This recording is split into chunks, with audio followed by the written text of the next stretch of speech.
agreement. Now that's fine. I understand that completely. But these days it seems like they keep revising the agreement over time, one right after the other. Now, I agreed to the original one and they changed the rules. You know what I mean? So I find that offensive. I find that as criminal. I don't see how they can enter into a contract and then change their mind.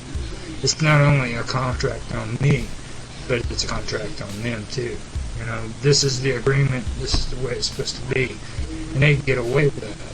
But I'm talking about these social experiments. You know, they pull that, and it comes back to Obama's, you know, funding this mapping project about experimenting with people's thoughts and the way they think.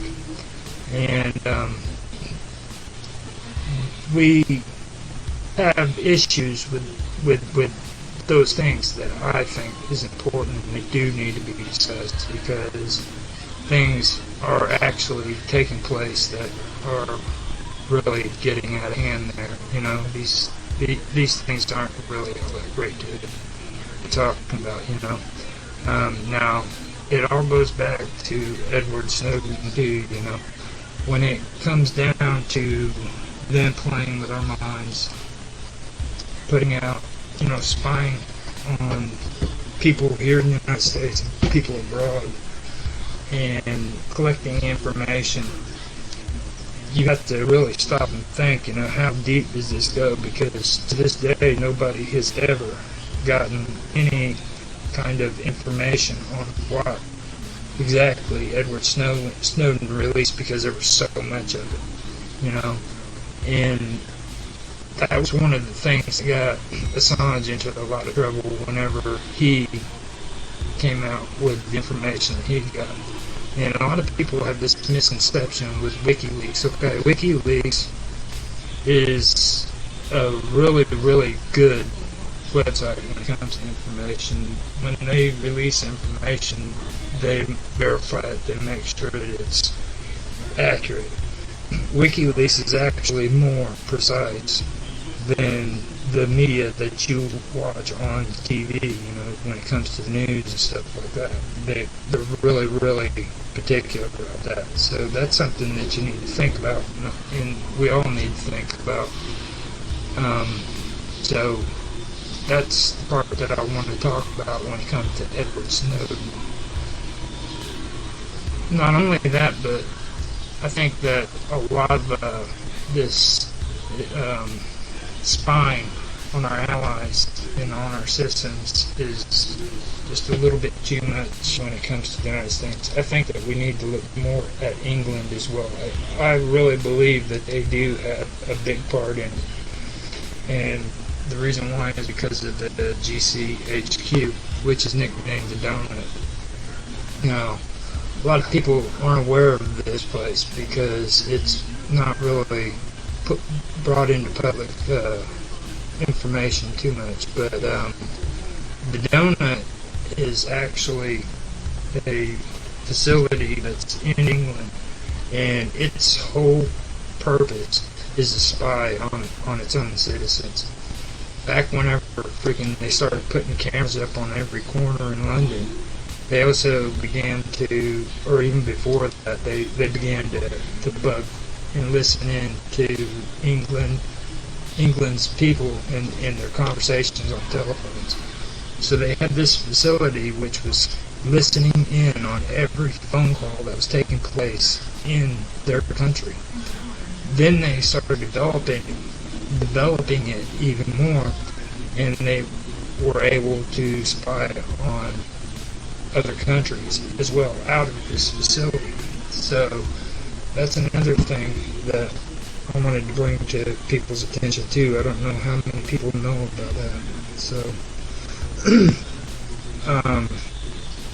now, earlier in my last video, I was talking about the media and how it was being manipulated and it was full of propaganda. And there's something that I really wanted to bring up and I forgot to. And the reason why I wanted to bring it up was because this has to do with things that's been going on with the media for quite a long time. It goes all the way back to the 1970s. Okay, and you have to ask yourself, who owns the media? When you stop and you look at people like Rupert Murdoch and all the others that I mentioned in the last one, you have to also look at Operation Mockingbird. And with Operation Mockingbird, that was some seriously dirty stuff.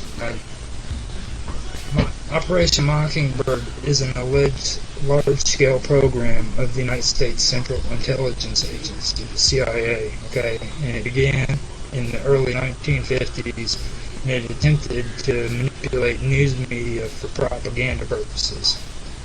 It funded student and cultural organizations and magazines as front organizations, okay?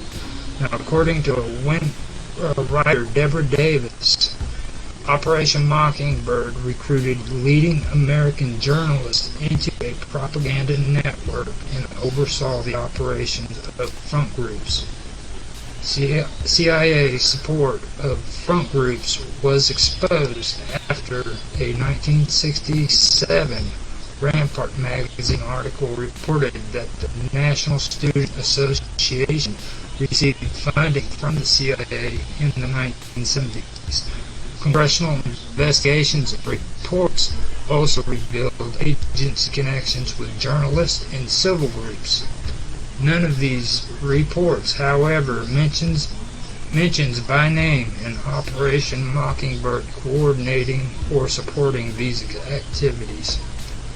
A Project Mockingbird is mentioned in the CIA Family Jewels report, compiled in the mid-1970s, according to the declassified version of the report released in 2007.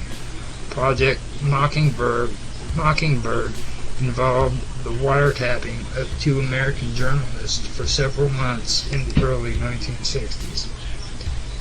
Now that was Operation Mockingbird, and even though that is being, kept down to a low profile, again, no big deal, it deserved a congressional hearing where CIA agents had to be brought before Congress and they had to give testimony. Now, even there, that is another thing that I have an issue with, because when I see these CIA agents and any kind of agents, like with the FBI here recently and with the Department of Justice, if they don't wish to give testimony in front of the public, then they can say that they don't wish to release information that might be harmful to the government, and they get to go back into a background and talk to senators and congressmen in private, away from the cameras, so that they aren't exposed to the public and they don't give away any vital information. My whole issue with that is, why is it that they can get away with this all the time, you know what I mean? And why is it that our senators and our congressmen have to sign a document which basically closes their mouth, okay? It's a contract telling, or consenting and saying that they are not allowed to give any information to the public. The same people that we vote into office has to keep their mouth shut and not tell us things that are important to us. And I believe that is just wrong. I mean, I don't think that it's constitutionally right that people who represent us are given gag orders in order to keep them quiet. So these agents for FBI, CIA, and all of them, they can give testimony in front of those guys, and they have to keep their mouth shut because they are under a gag order not to tell the public.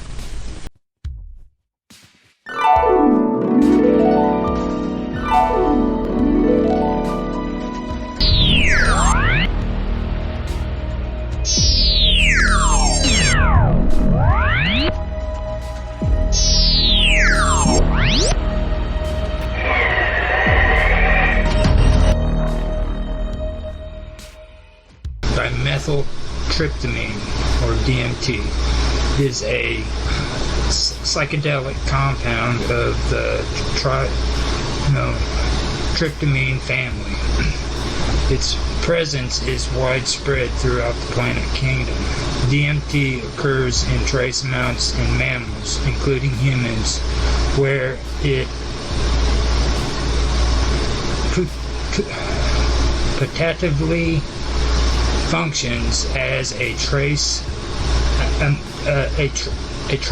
amine neurotransmitter neuromodulator. It is originally derived from the essence amino acid tryptophan and ultimately produced by the enzyme INMT during normal metabolism. The significance of its widespread natural presence remains undetermined. Functionally, DMT is analogous to the neurotransmitter serotonin, or 5-HT, the hormone melatonin, and other psychedelic tryptamines such as 5-MeO-DMT, bufotenin, psilocin, and psilocybin. When ingested, DMT acts as a psychedelic drug, depending on the dose and method of administration. Its subjective effects can range from short-lived, mild psychedelic states to powerful, immersive experiences. These are often described as a total loss of connection to conventional reality with the encounter of ineffable spiritual alien realms. Indigenous Amazon Amerindian cultures consume DMT as a primary psychoactive in ayahuasca